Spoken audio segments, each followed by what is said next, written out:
Good evening. Welcome to World News. From global trade tensions ignited by new US tariffs to rising military escalations in Asia and the heart-wrenching aftermath of the Myanmar earthquake. We bring you the top stories shaping our world today. Let's get started. Welcoming to the US. President Trump's Liberation Day is upon us. We'll dwell into the sweeping tariffs and the global backlash, starting with the impact on Britain. President Donald Trump previews April 2 plans to roll out tariffs on global trading partners. Speaking about the topic on various dates, the president says this is an effort to bring back manufacturing to the US and reshape a world trade system. Liberation Day. Liberation Day. This is the beginning of Liberation Day. April 2nd is a liberating day for our country. We're going to be getting back some of the wealth that very, very foolish presidents gave away. We're in the process of imposing reciprocal tariffs. The numbers will be lower than what they've been charging us, and in some cases maybe substantially lower, but we sort of have a world obligation, perhaps. Friend has been oftentimes much worse than foe. That money's going to be coming back to us in the form of tariffs. We're going to be very nice. Relatively speaking, we're going to be very kind. Liberation Day. Liberation Day. This is the beginning of Liberation Day. April 2nd is a liberating day for our country. We're going to be getting back some of the wealth that very, very foolish presidents gave away. We're in the process of imposing reciprocal tariffs. The numbers will be lower than what they've been charging us, and in some cases maybe substantially lower, but we sort of have a world obligation, perhaps. Friend has been oftentimes much worse than foe. That money's going to be coming back to us in the form of tariffs. We're going to be very nice. Relatively speaking, we're going to be very kind. Liberation Day. Liberation Day. This is the beginning of Liberation Day. April 2nd is a liberating day for our country. We're going to be getting back some of the wealth that very, very foolish presidents gave away. We're in the process of imposing reciprocal tariffs. The numbers will be lower than what they've been charging us, and in some cases maybe substantially lower, but we sort of have a world obligation, perhaps. Friend has been oftentimes much worse than foe. That money's going to be coming back to us in the form of tariffs. We're going to be very nice. Relatively speaking, we're going to be very kind. Liberation Day. Liberation Day. This is the beginning of Liberation Day. April 2nd is a liberating day for our country. We're going to be getting back some of the wealth that very, very foolish presidents gave away. We're in the process of imposing reciprocal tariffs. The numbers will be lower than what they've been charging us, and in some cases maybe substantially lower, but we sort of have a world obligation, perhaps. Friend has been oftentimes much worse than foe. That money's going to be coming back to us in the form of tariffs. We're going to be very nice. Relatively speaking, we're going to be very kind. Liberation Day. Liberation Day. This is the beginning of Senator Cory Booker channels the spirit of John Lewis in a powerful protest against the Trump administration's policies. We'll examine the senator's impassioned speech. Senator Cory Booker started and finished his record-breaking speech protesting the Trump administration's aggressive policy blitz by invoking the words of his mentor, the late congressman and civil rights icon John Lewis. He endured beating savagely on the Edmund Pettus Bridge, at lunch counters, on freedom rides. He said he had to do something. He would not normalize a moment like this. Booker said of Lewis' work as a young activist during the civil rights movement. And so I've tried over the last 25 hours and 1 minute to center the conversation back on what will we do of good conscience. People who are saying, I served this country, I risked my life, shouldn't be able to keep my job. People who are saying, this country once made itself the envy of the world because we invested in high quality education for every child. I don't like what's going on at the end of the Department of Education. People are saying I worked harder than I ever have, but the prices on everything in my life are getting higher. People who are saying that the America I learned about in school, the one where people's rights are protected, the people are saying that why are we yet again going through another healthcare battle that threatens millions of people. The people are saying that I'm worried about the financial security and the future of my country, the voices of folks. And so I end by saying simply this: where I started was John Lewis. I don't know how to solve this. I don't know how to stop us from going down this road. Chuck Schumer's now told me that they're greasing the skids to do these things. I'm sorry. But I know who does have the power. The people of the United States of America.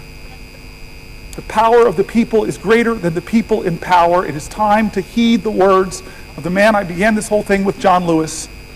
I beg folks to take his example of his early days where he made himself determined to show his love for his country at a time the country didn't love him, to love this country so much, to be such a patriot that he endured beatings savagely on the Edmund Pettus Bridge, at lunch counters, on freedom rides. He said he had to do something. He would not normalize a moment like this. He would not just go along with business as usual. He wouldn't know how to solve it. But there's one thing that he would do that I hope we all can do, that I think I did a little bit of tonight.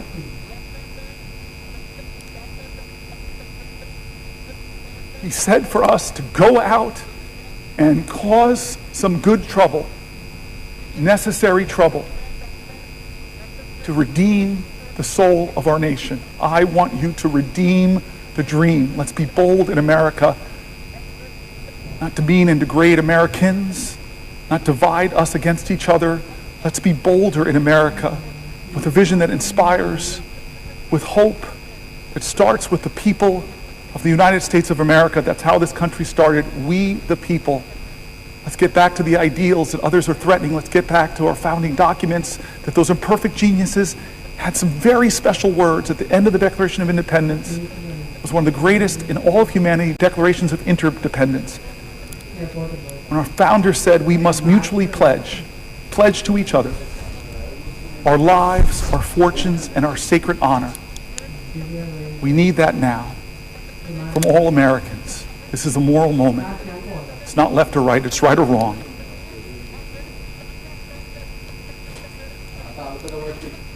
Let's get in good trouble. My friend, Madam President, I yield the floor.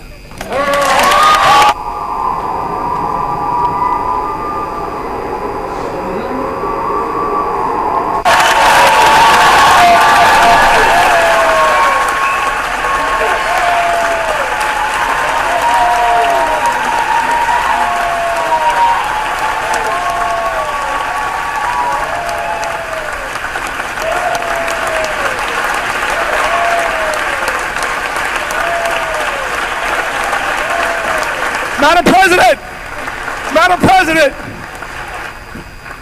thank you to the pages, thank you to the parliamentarian staff, thank you to the clerks, thank you to the doorkeepers. There are so many people that make this place special. I kept you up all night, kept you up 24 hours. I just want to say thank you. Thank you, everybody.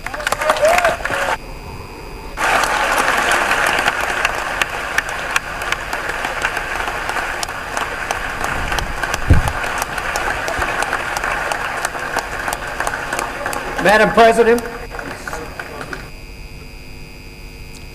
US President Donald Trump is expected to hit Britain with tariffs that will effective immediately as ministers warn businesses to brace for economic turbulence. The White House said that Liberation Day, as Trump has called it, would fix the wrongs of the past and restore the golden age of America. It said that while many countries, including Britain, had called Trump to negotiate exemptions from the new taxes, they were likely to be rebuffed. There is one country that the president cares most about. It is the US, a White House spokeswoman said. Those days of America, beginning tomorrow, being ripped off are over. American workers and businesses will be put first under President Trump, just as he promised on the campaign trail. The president's historic action tomorrow will improve American competitiveness in every area of industry, reduce our massive trade deficits, and ultimately protect our economic and national security. President Trump's economic vision is rooted in common sense. America will offer companies the lowest taxes, energy costs, regulations, if they make their products right here in the United States and hire American workers for the job. It's simple. If you make your product in America, you will pay no tariffs. The president has been looking at the very unfair trade practices of the past. Certainly, the president is always up to take a phone call, always up for a good negotiation, but he is very much focused on fixing the wrongs of the past and ensuring that American workers have a fair shake.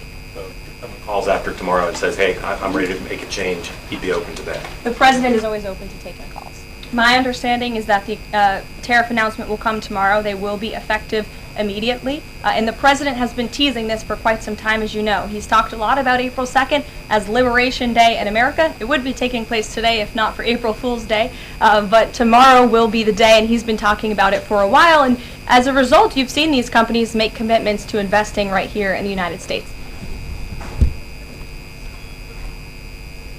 Those days of America beginning. Meanwhile, the U.S. revokes the visa of former Costa Rican President Oscar Arias, sparking accusations of autocracy. We will break down the implications now. The Oscar Arias, former Costa Rican President 1986 to 1990, 2006 to 2010 and Nobel Peace Prize laureate, has expressed shock over the U.S. revoking his visa, describing the move as a sign of autocracy under Donald Trump. The move comes as Costa Rica's current government aligns itself with Trump's strict immigration policies. Arias, celebrated for his efforts to end civil wars in Central America, accused the U.S. of silencing dissent and compared Trump's leadership style to that of a Roman emperor.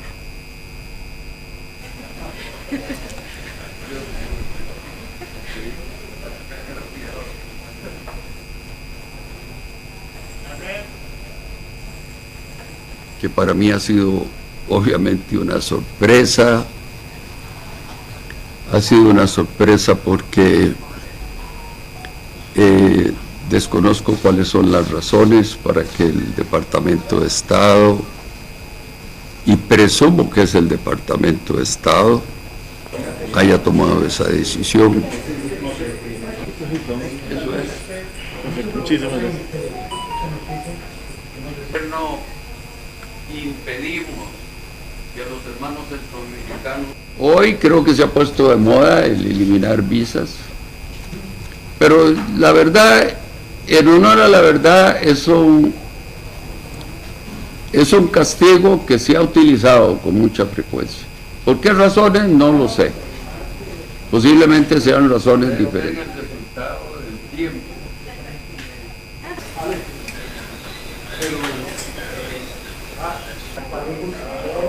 Se ha preocupado por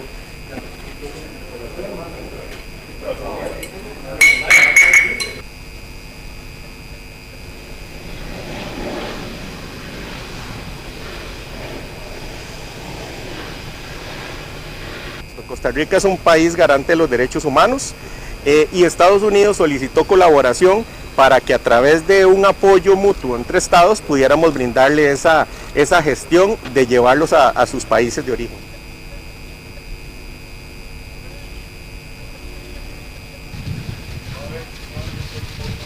Conversé con el ministro y el canciller y les dije, y ellos me dijeron, hagámoslo, es que vienen niños. Sí, señor, 50 niños. 50 niños. Y aquí nosotros los vamos a tratar bien.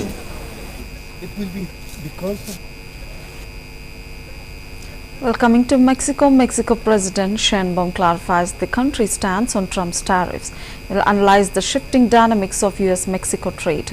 After previously saying that Mexico would seek preferential treatment with Trump and his tariffs, Mexican President Claudia Sheinbaum shifted her tone Tuesday to note that the tariffs set to go into effect on Wednesday were not targeting Mexico.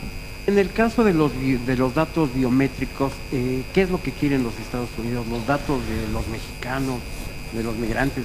Pues al anunciar estos aranceles por parte del gobierno de Estados Unidos, pues han ocurrido todas estas caídas en las bolsas, disminución de demandas en muchos lugares. Entonces, pues sí tiene su impacto en la economía mundial.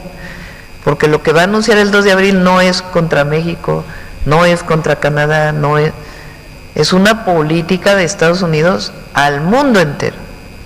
De blindar la frontera sur con Guatemala, Y vamos a esperar pues cuál es exactamente la posición que toma el gobierno de los Estados Unidos el 2 de abril.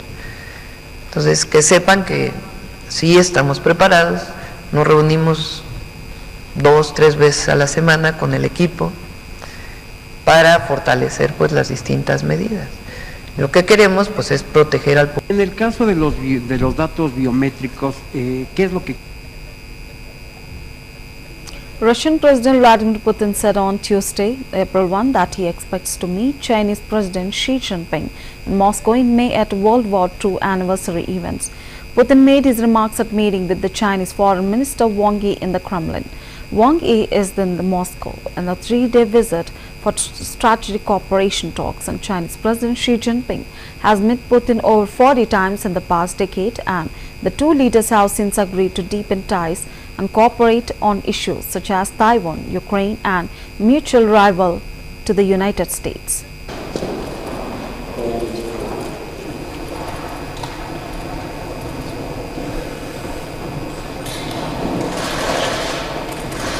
Хочу вас попросить передать дружеский привет председателю Китайской Народной Республики, нашему хорошему другу, господину Си Цзиньпиню. Мы ждем его в России по случаю 80-летия победы в Великой Отечественной войне, во Второй мировой.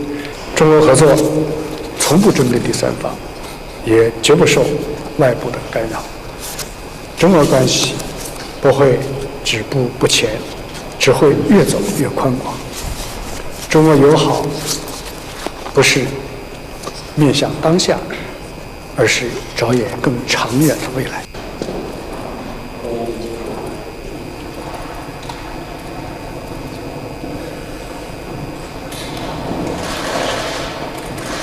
Хочу вас попросить передать дружеский привет председателю Китайской Народной Республики, нашему хорошему другу, господину Си Цзиньпиню. Мы ждем его в России по случаю 80-летия победы в Великой Отечественной войне, во Второй мировой.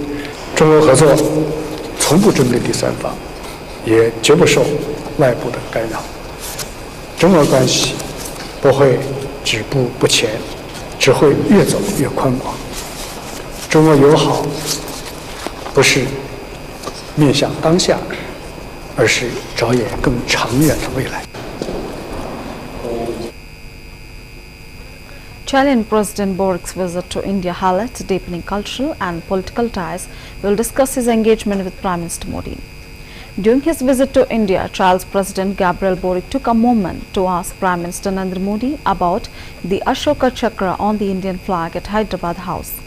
As they walked towards the discussion room, President Boric paused near the flag, prompting Prime Minister Modi to explain the symbol in detail. The Indian national flag features a horizontal tricolor of deep saffron at the top, white in the center, and dark green at the bottom, all in equal proportions. Its dimensions are based on a 2:3 ratio, with a navy blue wheel, the Ashoka Chakra, at the center of the white band. The chakra is modelled after the wheel seen on the Sharnath line capital of Ashoka, with 24 spokes and a diameter that matches the width of the white band. President Boric's visit from April 1 to 5 was at the invitation of Prime Minister Modi and aims to strengthen economic, political and cultural ties between the two nations. During his trip, Boric also met with India's External Affairs Minister Dr. S. Jaishankar. He is accompanied by a high-level delegation, including ministers, parliamentarians, senior officials, business leaders, media and cultural representatives, all focused on enhancing India-Chile exchanges.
China escalates military drills around Taiwan, issuing stern warnings against separatism. We'll analyze the rising tensions in the region now. China warns Taiwan that punishment will not stop. We'll analyze the implications of this statement. China warns Taiwan that punishment will not stop until its leaders stop pushing for what Beijing says is independence from the mainland. We will never allow anyone, any force in any way to separate Taiwan from China, says Foreign Ministry spokesperson Guo Jiakun, as China's military holds a second day of drills around the island. China's military held long-range live free drills in the East China Sea on Wednesday, April 2, in an escalation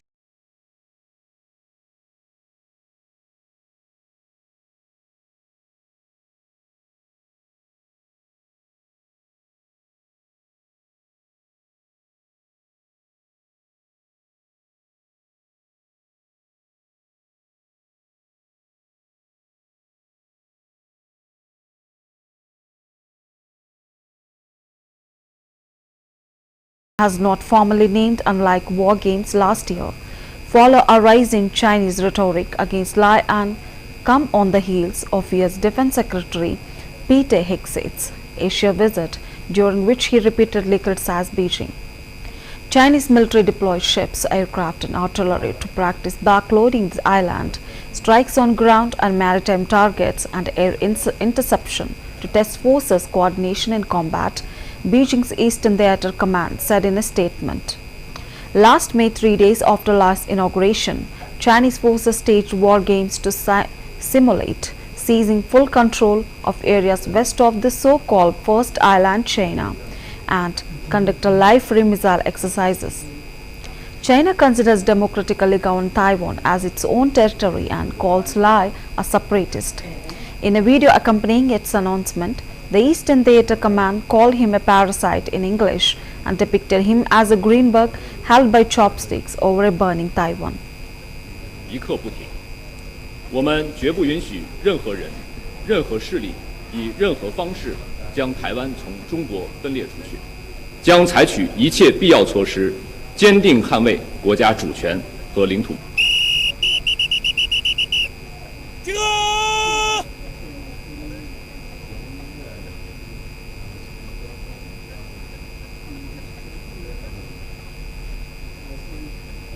5、4、3、2、1，放！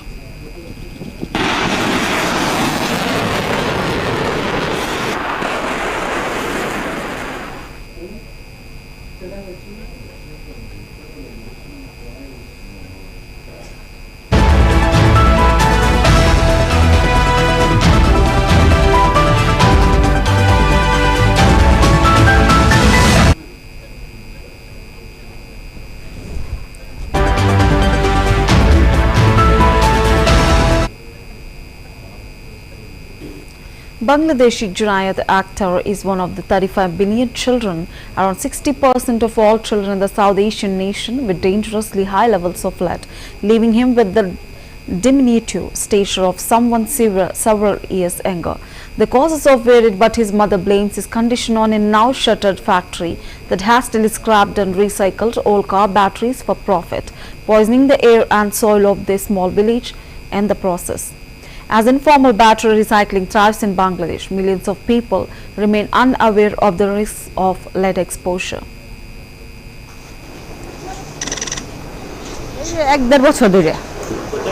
হ্যাঁ মানে যখন class 3 তে থাকতো 3 থেকে 4 এর পর থেকে ও মানে ওর কথা মানে শুনতো না স্কুল যেতে যেত না যে দিয়েইলেও মানে থাকতো না এসে পড়তো আর খালি কান্না করতো সব সময়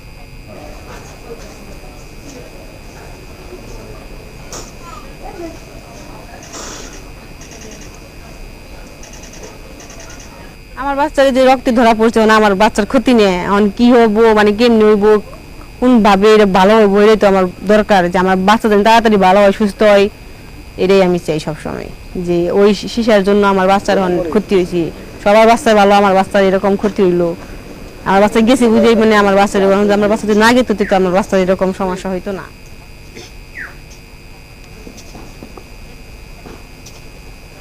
আপনাদেরকে এটা করে সুন্দর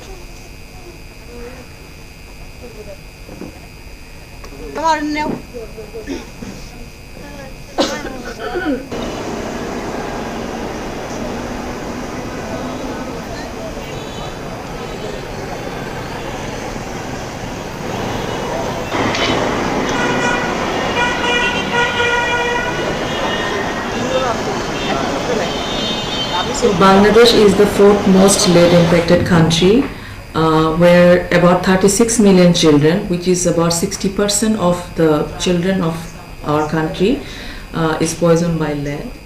There is no accountability of that sector to use high-quality batteries. So they are using low-quality 8 to 10 months longevity batteries. They are recycling it frequently and causing more pollution, lead pollution, because all like 80% of these factories are running informally. So this is the major reason of lead pollution in our country.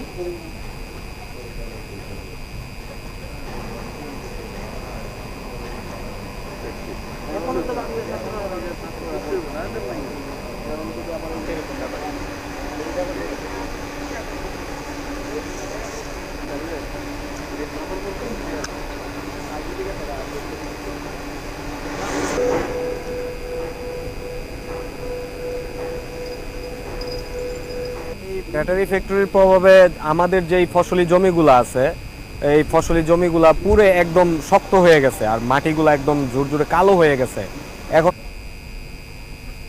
Rescue workers saved a 63-year-old woman from the rubble of a building in Myanmar's capital on Tuesday, but hope was fading of finding many more survivors of the violent earthquake that killed more than 2,700 people, compounding a humanitarian crisis caused by a civil war. The fire department in Nyapitao said that the woman was successfully pulled from the rubble 91 hours after being buried when the building collapsed in the 7.7 magnitude earthquake that hit midday Friday. Experts say that the likelihood of finding survivors drops dramatically after 72 hours. The head of Myanmar's military government, Senior Gen Min Aung Hlaing, told a forum for relief donations in Nyapitao that 2,719 people have now been found dead, with 4,521 others injured and 441 missing, Myanmar State MRTV television reported. He said Friday's earthquake was the second most powerful in the country's recorded history after a magnitude 8 quake east of Mandalay in May 1912. The casualty figures are widely expected to rise. The earthquake hit a wide swath of the country, leaving many areas without power, telephone or cell connections, and damaging roads and bridges, making the full extent of the devastation hard to assess. The second largest city, which was near the epicenter of the earthquake, and Nyapitao, the capital. The needs are massive and they are rising by the hour, said Julia Rees, UNICEF's deputy representative for Myanmar. Myanmar's fire department said 403 people have been rescued in Mandalay and 259 bodies have been found so far.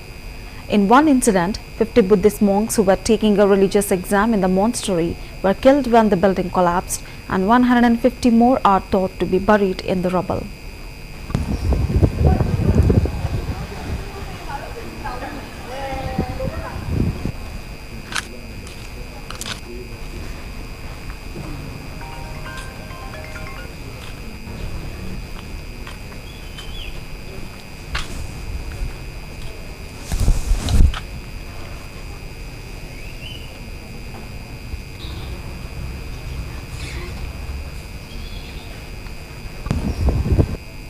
And that concludes our broadcast. We'll continue to follow these developing stories and bring you the latest updates. Thank you for joining us. Keep watching CVR News.